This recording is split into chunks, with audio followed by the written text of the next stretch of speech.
People see what they want to see. On TV discussion programs, we often see each of the panelists on the show only talks about their own ideas and doesn't listen to what the others are saying. And after arguing throughout the broadcast, the discussion ends without any conclusion. Such a situation is often seen not only in the media, but also in our surroundings. Why would this happen? It's because people have a psychological tendency to see only what they want to see. There is a term in psychology called confirmation bias. It's a phenomenon in which information that agrees with or supports one's views is easily accepted, but the opposite information is distorted to fit one's opinion. When we fall into confirmation bias, we see only what we want to see, not for what it is. This leads to different interpretations of the same facts. That is why the panelists in the TV debate each present only evidence that is favorable to them and ignore or even distort the arguments and evidence of the other side. The important thing is that this is not limited to one individual problem, but can spread throughout society, leading to strife and extreme confrontation. People with confirmation bias also make mistakes in decision-making. This is because it leads to the behavior of the confirming evidence trap. Confirming evidence trap is when a problem arises. Rather than trying to find out what the root of the problem is, it refers to thinking that one's beliefs are the essence of the problem. A person who falls into the evidence-seeking trap only listens to the opinions of those who support their ideas and gathers only information that can justify their ideas.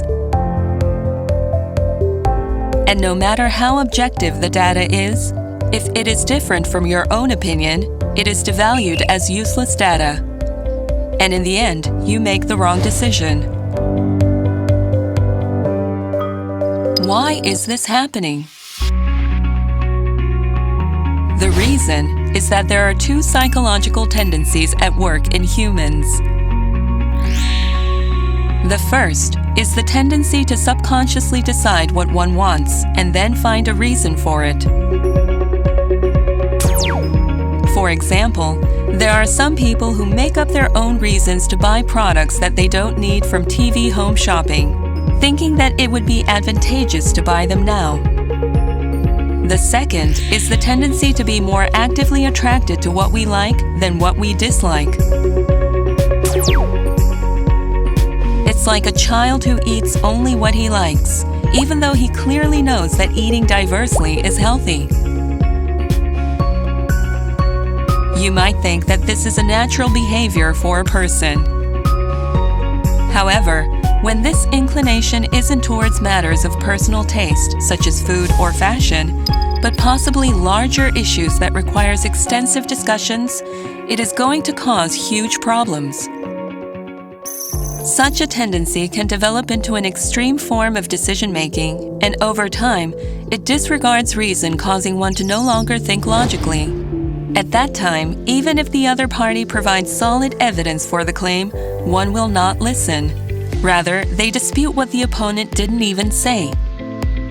For example, if person A says that they like sunny days, and B says that it wouldn't rain if only sunny days go on, and that liking sunny days is like wanting everyone to die of starvation.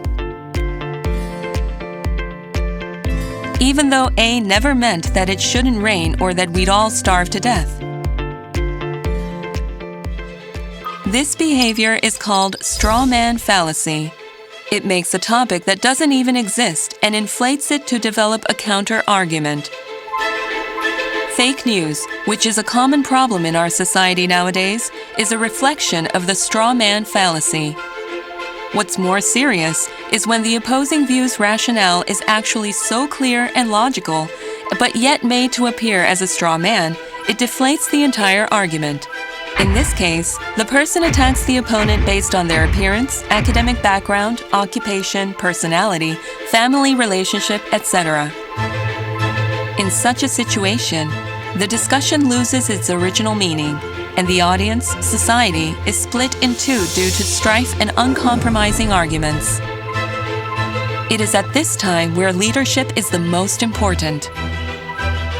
Leaders must listen to both sides from a neutral position, make rational judgments, and suggest the right direction for the country, society, and organization to move forward. However, if a person in the leadership position encourages division, takes sides, and incites controversy, the state, society, and organization are on the way to ruin. Therefore, those in the position of the leader or in leadership need to think about what kind of leadership they should show. Irrational behavior and judgment still exist even in today's remarkably scientifically advanced society, because people only see what they want to see. But leaders must remember that what each member sees is part of a larger world. So, when we become a leader who presents a bigger world that we can see together, and a bigger vision, our organization will become a healthy organization moving forward into a bigger future by gathering each other's opinions.